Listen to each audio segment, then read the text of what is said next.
Commander Marcus Chen pressed his back against the cold metal wall and listened to the sounds of battle echoing through Kepler Station. The mining facility had been under attack for 3 days now, and his remaining soldiers were running out of ammunition, food, and hope.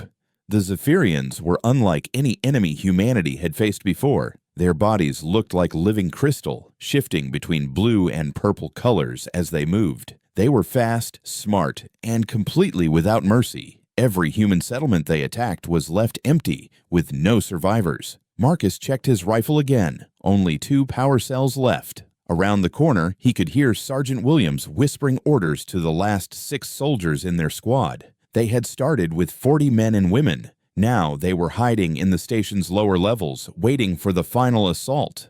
"Commander," Williams crawled over to him, keeping low. "The aliens have taken the upper decks. They're moving down level by level.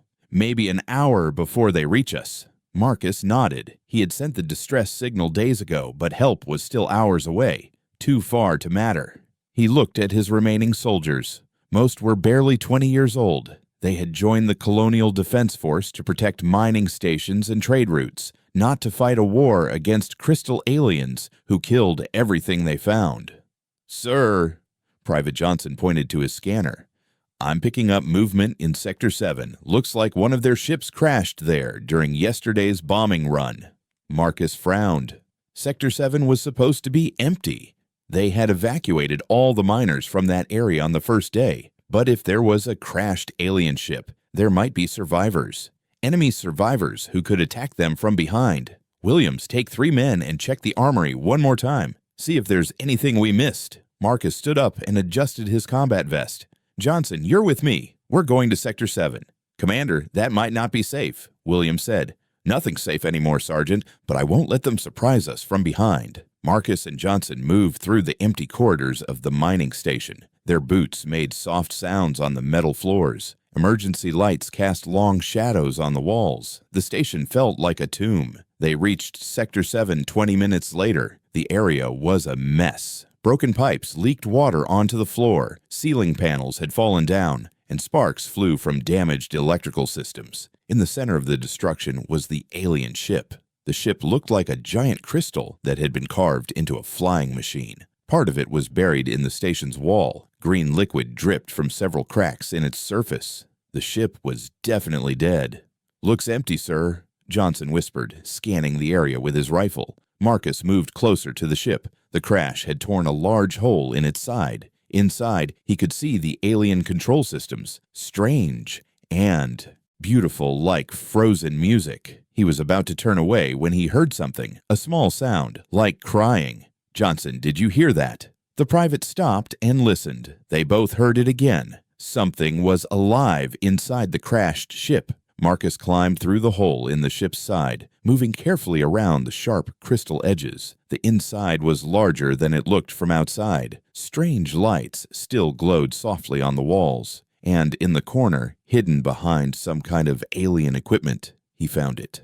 A small Zephyrian child. The child was maybe 3 feet tall, with crystal skin that showed all the colors of a sunset. One of its arms was broken, and green blood had dried around several cuts on its face. It looked up at Marcus with large, scared eyes that seemed to hold the light of stars. For a moment, Marcus forgot everything. He forgot the war, forgot the dead miners, forgot the orders to kill all aliens on sight. All he saw was a hurt child, alone and afraid. The child reminded him of his daughter Emma, who had died in the first alien attack on Earth's colonies. Emma had been 6 years old. She had loved to paint pictures of stars and had wanted to be an explorer when she grew up. This alien child had the same look of wonder and fear that Emma had shown during thunderstorms. "Commander," Johnson called from outside. "Everything okay in there?" Marcus looked at the child. It was trying to crawl further away from him, but its broken arm made movement painful. The child was making soft sounds that might have been words in its own language. Military orders were clear. All aliens were enemies, no prisoners, no exceptions. Marcus had followed those orders for months as the war spread across human space.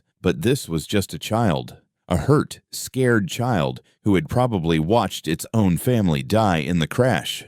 "Sir?"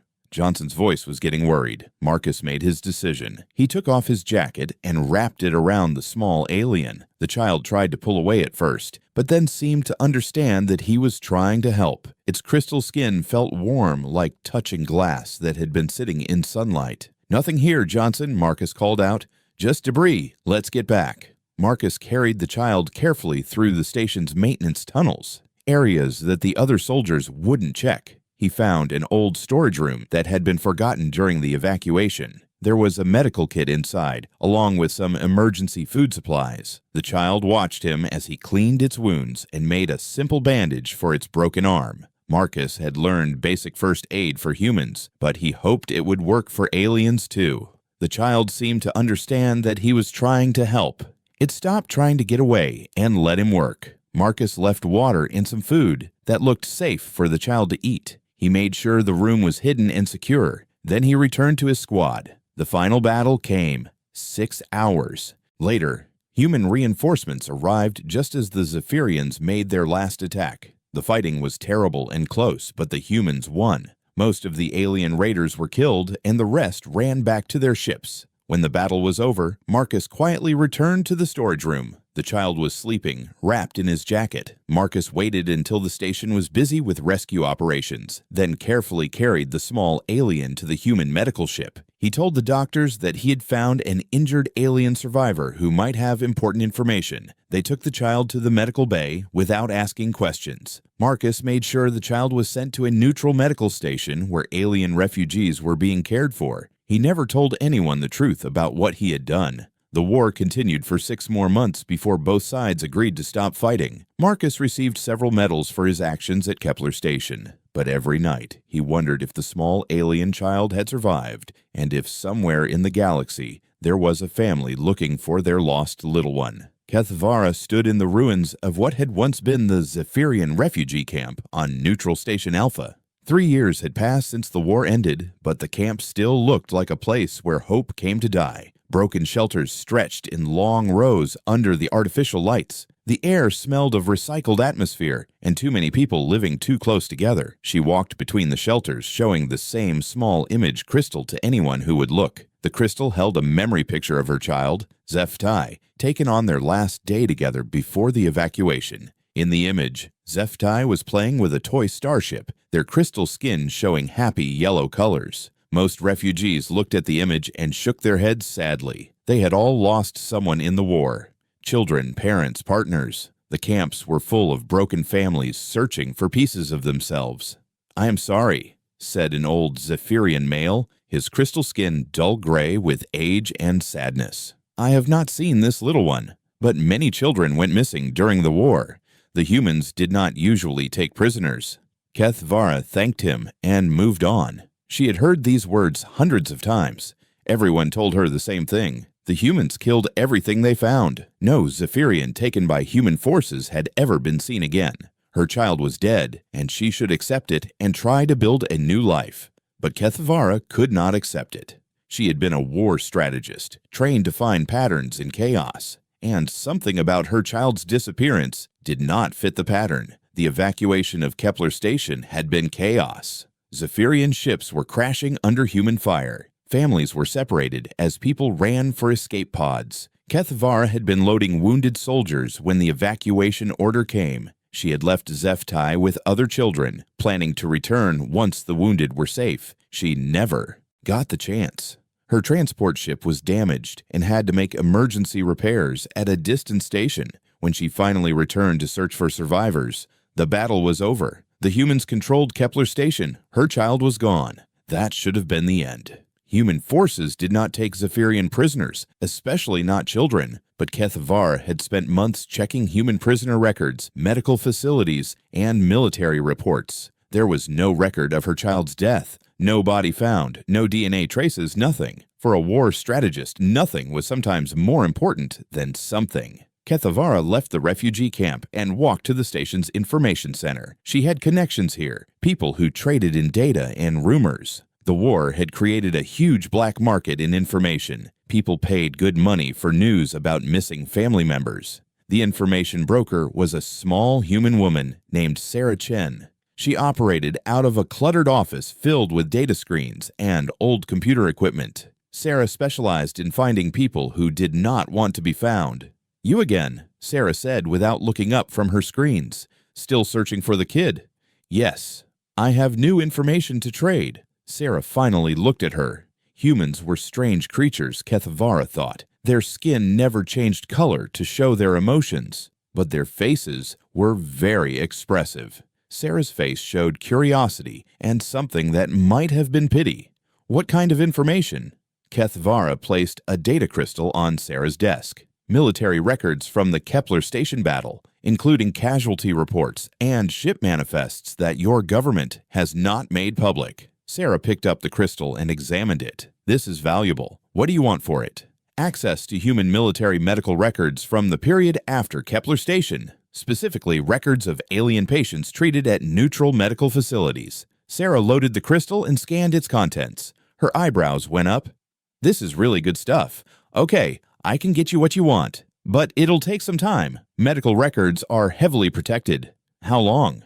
2 weeks, maybe less if I can find the right contact." Kethvara nodded and left the office. 2 weeks was nothing compared to the 3 years she had already spent searching. She rented a small room in the station's residential section and waited. During those 2 weeks, she thought about her child constantly. Zeftai had been curious about everything, always asking questions about how things worked. They had loved stories about brave explorers who discovered new worlds. Before the war, Kethvara had planned to take Zeftai on a research expedition to study the crystal formations on distant planets. Now she was not even sure if her child was alive. Sarah contacted her exactly 14 days later. They met in a quiet restaurant in the station's commercial district. "I found something," Sarah said, sliding a datapad across the table.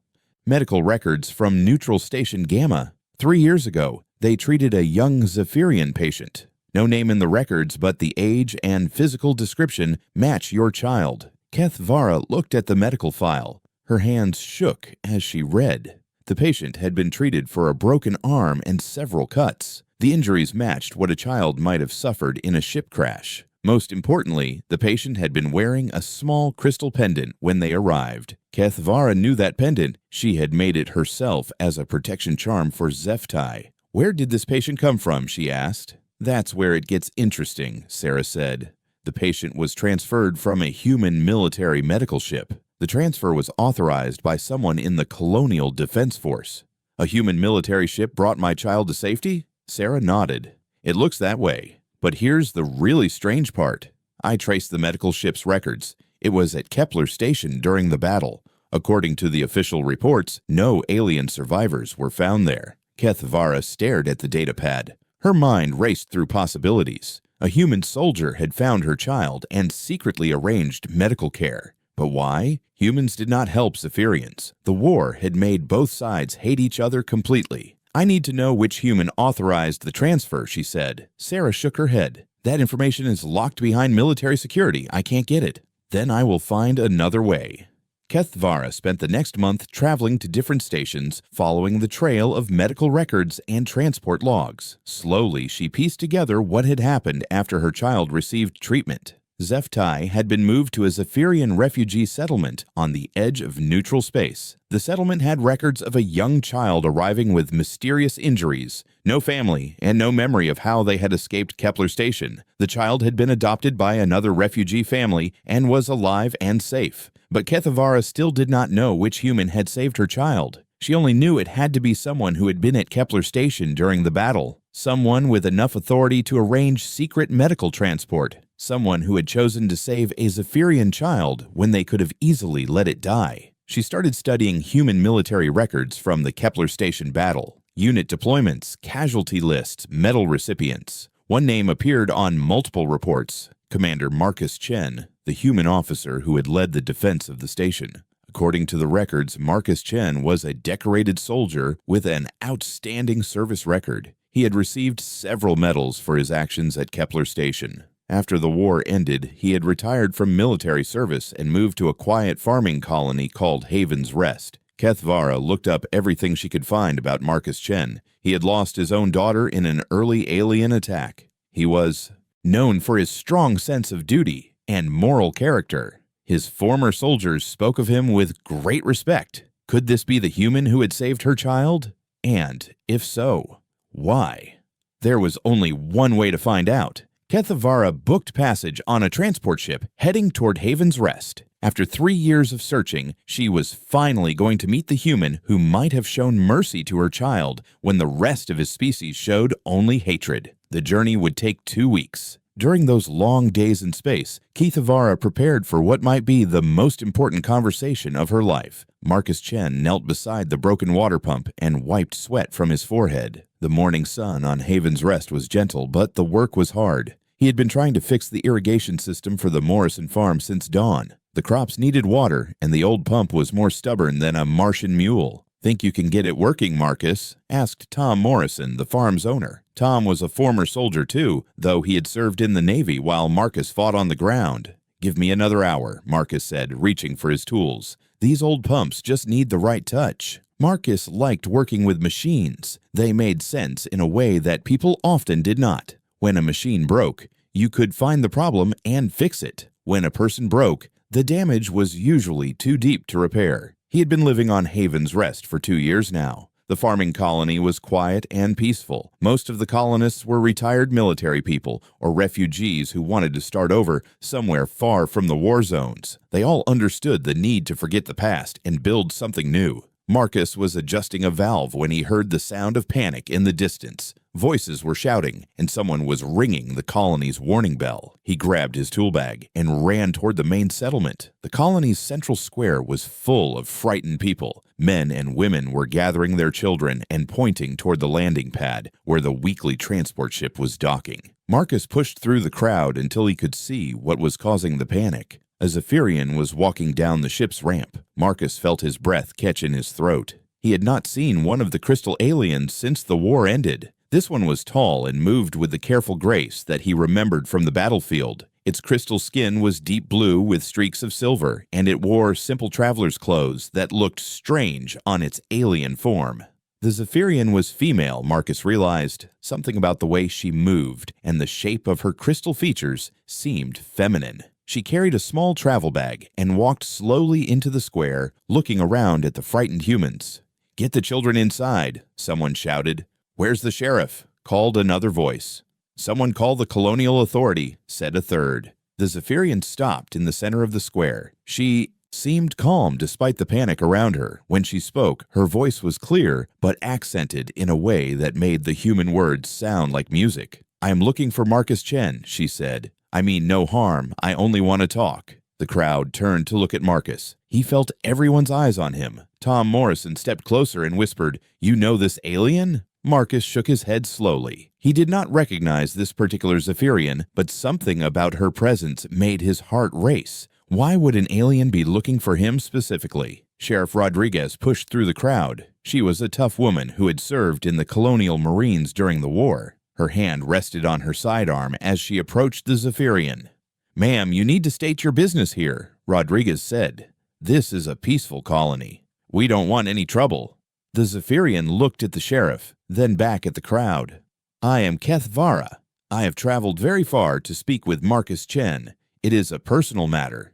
"Personal how?" Rodriguez asked. Before Kethavara could answer, Marcus stepped forward. His legs felt unsteady, but he forced himself to walk across the square until he stood face to face with the alien. Up close, Kethavara was beautiful in a way that humans could barely understand. Her crystal skin caught the light and threw it back in patterns that seemed alive. Her eyes were deep purple and held an intelligence that Marcus recognized. This was not a simple soldier. This was someone important. "I'm Marcus Chen," he said. "What do you want with me?"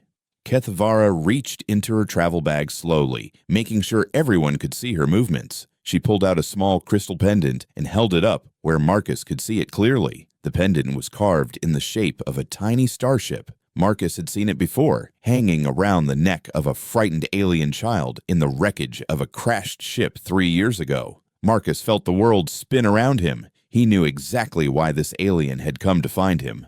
"You," he whispered. "Yes," Kethavara said. "I am Zephai's mother." The crowd was getting restless. People were talking loudly, and some were demanding that the sheriff arrest the alien. but Marcus could not hear them anymore. All he could think about was that small, hurt child he had protected during the Battle of Kepler Station. "We need to talk," Marcus said. "Somewhere private." Sheriff Rodriguez stepped between them. "Now hold on, Marcus. I don't know what's going on here, but—" "It's okay, Rosa," Marcus said. "This is something I need to handle." "Like hell it is. This alien shows up asking for you by name? That's not a coincidence." Marcus looked at the frightened faces in the crowd. These people trusted him. He had helped them build their homes and fix their equipment. Now an alien from the war had come looking for him, and they were scared. "Give me 1 hour," Marcus said to the sheriff. "Let me talk to her. If there's any trouble, you'll be the first to know." Rodriguez studied his face for a long moment. She had known Marcus for 2 years and had never seen him lie. "1 hour, but she doesn't leave my sight." Marcus nodded and turned back to Kethvara. "There's a cafe at the edge of town. We can talk there." They walked through the colony in tense silence. People watched them from windows and doorways. Children peeked out from behind their parents. Marcus felt like he was walking through a minefield, knowing that any wrong step could cause an explosion. The cafe was small and normally busy, but today it was empty except for the owner, Mrs. Patterson. She looked terrified when they walked in. "It's okay, Mrs. Patterson," Marcus said. "We just need a quiet place to talk." Mrs. Patterson nodded and retreated to the kitchen, but Marcus could see her watching through the service window. Marcus and Kethvara sat at a table near the back. For a long moment, neither of them spoke. Marcus studied the alien's face, looking for signs of anger or hatred. Instead, he saw something he had not expected: gratitude. "My child is alive," Kethvara said finally. "Because of you." Marcus nodded slowly. "I hoped so. I wasn't sure what happened after I arranged the medical transport. You saved Zeftai when you could have let them die. Why?" Marcus thought about how to explain. How could he tell an alien mother about his own daughter? How could he make her understand that in that moment of chaos and war, he had seen a child who needed help and nothing else mattered? "Your child was hurt and alone," he said. "I couldn't just leave them there. But I am your enemy. My people killed your people. Why would you risk everything to save the child of an enemy?" Marcus looked down at his hands. They were calloused from 3 years of honest work, but he could still remember how they had felt when he carried that small alien child to safety. "Because children aren't the enemy," he said. "They're just children, and no child should die for the mistakes adults make in war." Kethvara's crystal skin shifted colors, cycling through blues and purples that Marcus did not understand. But her voice was soft when she spoke again. "I have spent 3 years searching for you," she said. "I needed to know what kind of person would show mercy to their enemy's child. I needed to understand. And now you know." Kethvara was quiet for a long moment. "Now I know that there are humans who choose compassion over hatred, even in war, even when it would be easier to look away." Outside, Marcus could see Sheriff Rodriguez watching the cafe. Beyond her, a crowd of colonists had gathered. They were afraid, and Marcus could not blame them. The war had hurt everyone. Trust would not come easily. "What happens now?" Marcus asked. "Now I go home," Kethvara said. "I have found what I was looking for. I know my child is safe, and I know that the person who saved them is good and honorable." She stood up and placed the crystal pendant on the table. "This was Zeftai's protection charm. I want you to have it, as thanks for what you did." Marcus picked up the small pendant. It was warm to the touch and seemed to glow with its own inner light. "I can't take this." "You can, and you will. It is a mother's gift to the guardian who protected her child when she could not." Kethvara walked toward the door, then stopped and turned back. "Marcus Chen, you showed my child mercy when your people showed none. You proved that even in the darkest times, some individuals choose to be more than their species' hatred demands. That is a lesson I will never forget." She left the cafe and walked back toward the landing pad. Marcus watched her go, still holding the crystal pendant. He knew that this meeting would change everything. The colony would ask questions. The authorities would investigate. His quiet life was probably over. But as he watched Kethvara disappear into the crowd, Marcus realized something important. For the first time in 3 years, the nightmares about Kepler Station felt lighter. He had carried the weight of that decision alone for so long. Now someone else knew what he had done, and instead of condemnation, he had received gratitude. Maybe some choices were worth the consequences after all. The news traveled fast across the galaxy. Within 24 hours of Keth Vara's visit to Haven's Rest, both human and Zephyrian news networks were reporting the story. A Zephyrian war strategist had made contact with a human war hero. The details were unclear, but both sides were demanding answers. Marcus sat in Sheriff Rodriguez's office watching the news reports on her wall screen. His hands shook slightly as he held a cup of coffee that had gone cold hours ago. The colony's communication system had been ringing constantly, with calls from reporters, military officials, and government investigators. "This is bad, Marcus," Rodriguez said, turning off the screen. "I've got colonial authority ships heading this way. The Zephyrian government is demanding to know why one of their people made unauthorized contact with humans. And there are protest groups forming on both sides." Marcus set down his coffee cup and rubbed his tired eyes. He had not slept since Keth Vara left. "How long do we have?" "Maybe 6 hours before the first ships arrive. You need to decide what you're going to tell them." Before Marcus could answer, the office door burst open. Deputy Williams rushed in, looking worried. "Sheriff, we've got a problem. The alien woman is back. And she's not alone." Rodriguez and Marcus hurried outside.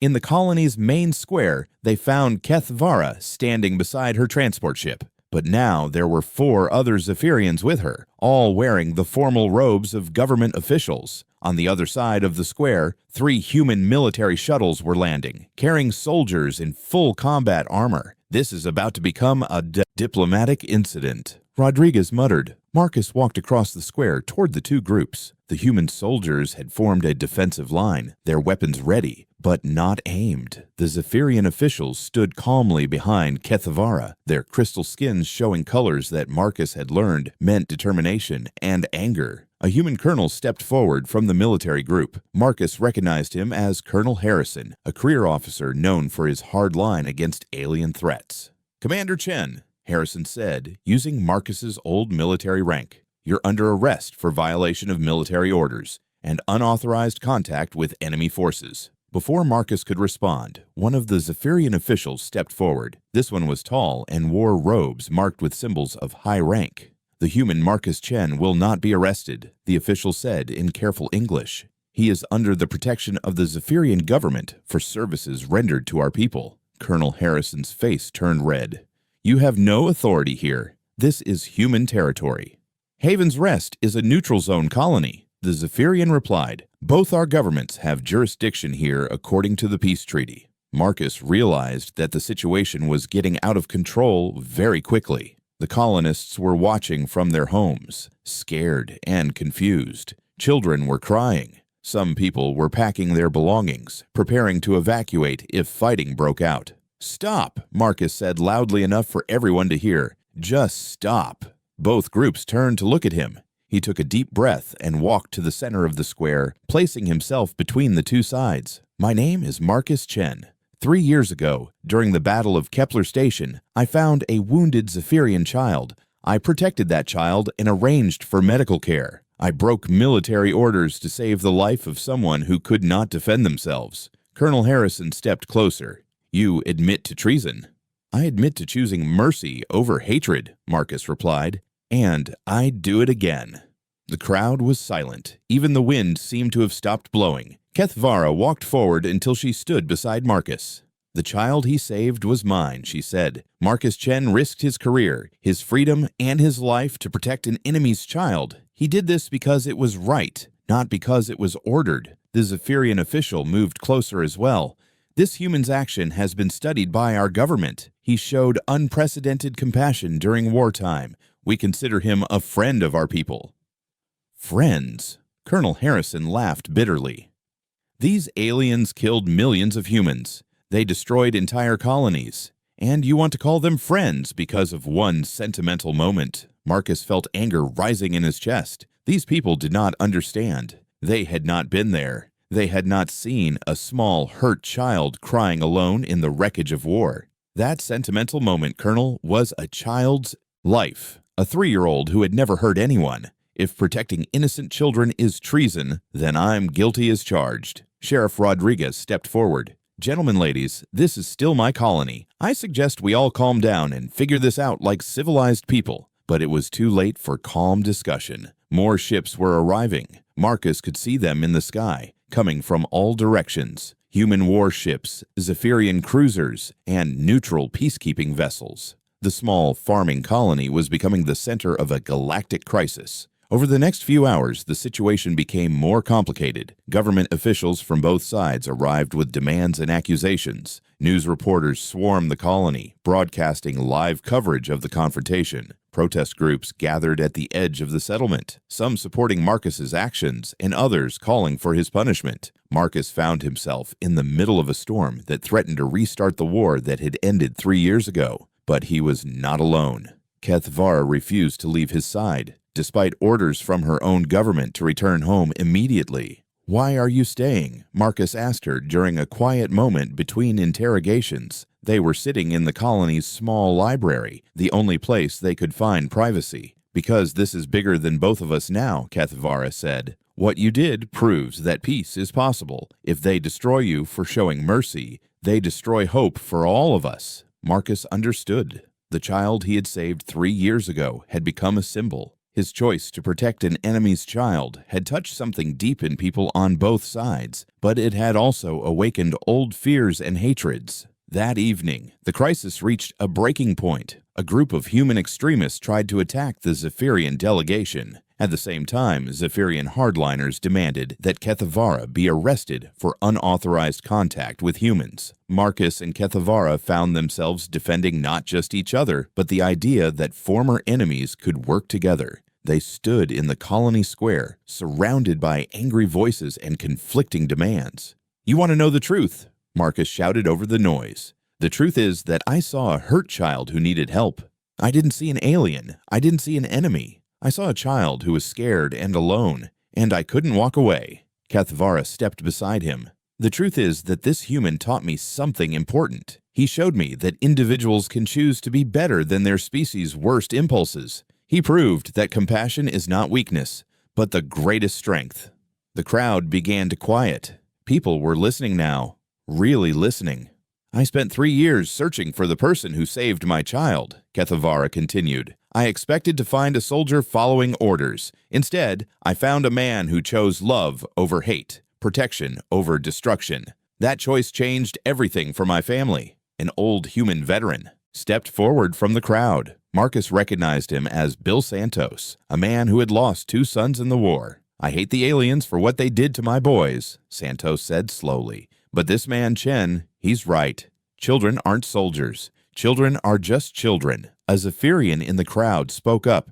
"My brother died fighting humans, but if a human had saved a human child, the way Marcus Chen saved this Zephyrian child, I would call that human honorable." Other voices joined in. People began sharing their own stories of loss and pain, but also of small moments of mercy they had witnessed during the war. Soldiers who had helped enemy wounded, civilians who had shared food with prisoners, medical workers who had treated everyone equally. Marcus realized that his choice 3 years ago had not been unique. There had been others who chose compassion over hatred, but their stories had been buried under the official narratives of war. Now, for the first time, people were talking openly about the possibility of forgiveness. The crisis was far from over. Government officials were still demanding arrests and investigations. The protests were growing larger and more organized, but something important had changed in that small farming colony. For the first time since the war ended, people from both sides were talking about peace, not as the absence of fighting, but as the presence of understanding. And at the center of it all stood a retired human soldier and a Zephyrian mother, proving that even the deepest wounds could begin to heal.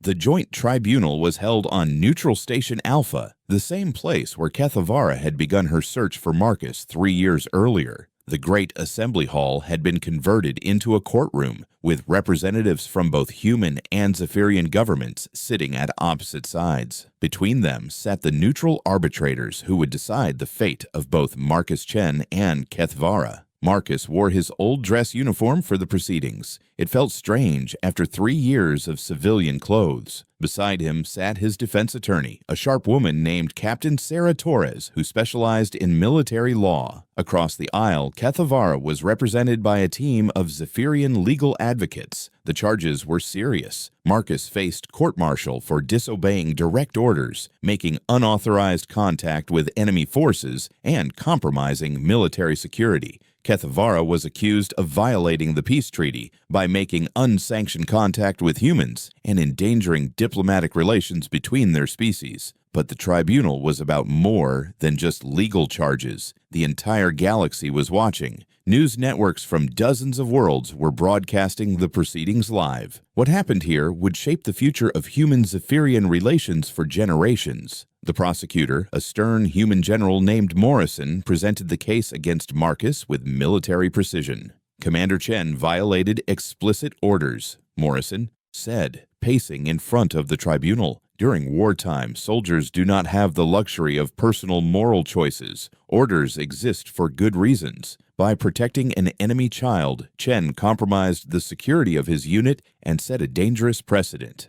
The Zephyrian prosecutor was equally harsh in her judgment of Kethevara. The defendant's unauthorized contact with humans threatened our carefully maintained peace. Her reckless actions could have restarted the war that cost both our species so much. But when the defense teams presented their case, the mood in the courtroom began to shift. Captain Torres called witness after witness to testify about Marcus's character and service record. Former soldiers spoke about his leadership and moral courage. The families he had helped on Haven's Rest described his dedication to building rather than destroying. Most importantly, she called Dr. Elizabeth Warren, the human doctor who had treated Zeftai at the Neutral Medical Facility. The child was severely injured, Dr. Warren testified. Broken bones, internal bleeding, severe trauma. Without immediate medical care, they would have died within hours. Someone had provided excellent first aid and arranged rapid transport.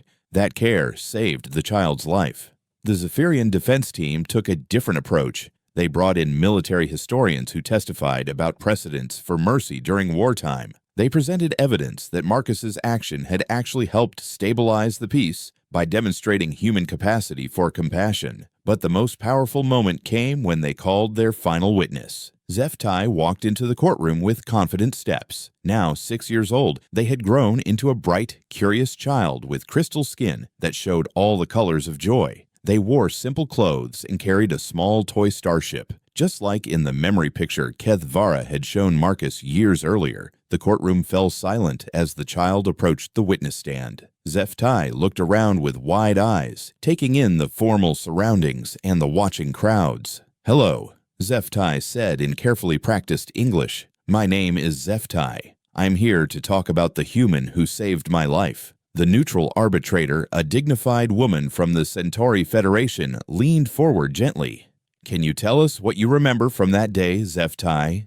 The child thought for a moment. "I remember being scared and hurt. My arm was broken and everything hurt. Then a human found me. He was big and wearing armor, but his hands were gentle when he helped me." "Were you afraid of him?" "At first, but then I saw his eyes. They were sad, but kind. Like my mother's eyes when I have bad dreams. He wrapped me in his jacket and gave me water. He made soft sounds that meant safe."